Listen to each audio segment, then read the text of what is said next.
most economic indices better than ever before, and yet the general impression is the incumbent president, Joe Biden, is most likely to lose. Yeah. Now, put that in the Indian context. India has been seen post-COVID to emerge as one of the stronger economies in the world.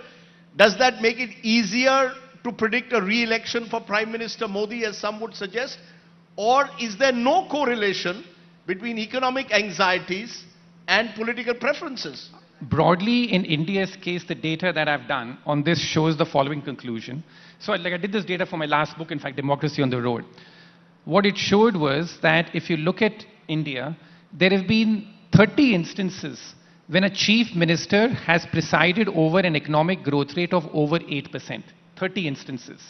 In half of those instances, the chief minister lost their re-election. This never happens anywhere in the world. 8% economic growth over 5 years, half of the chief ministers lost the election. Including Vajpayee in 2004. Yeah, and Atal Bihari Vajpayee lost when the economy was on a high. Chandrababu Naidu lost even Andhra Pradesh. Even Andhra Pradesh, I think there's an emerging consensus currently, which is that Jagan may well lose this election, even though Andhra Pradesh has done relatively well. It's been more pro-welfare, but has done relatively well.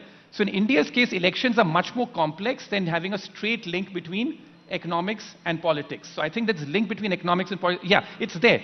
In India's case, I do believe that I know exactly what can lose you elections, which is high inflation.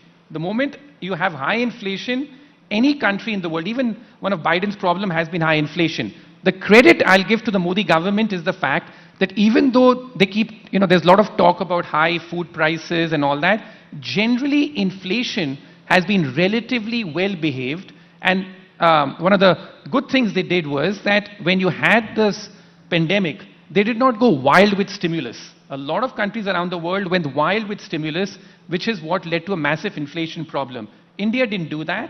So generally inflation has been better.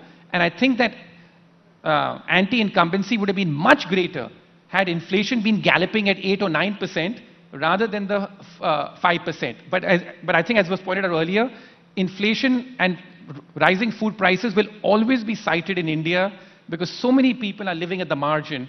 They'll always cite it as a factor when you do the polls. So broadly, you're saying Mehengai is a more difficult problem for politicians, incumbents to handle than growth. You can grow at 8% and still lose an election. Yes. But if inflation was 8%, you'd be in serious... You'd definitely lose in the election. I think that's what lost Narasimha Rao in 96. I think that we know it, that onions make politicians cry, literally, right? Every election. So that's, yeah.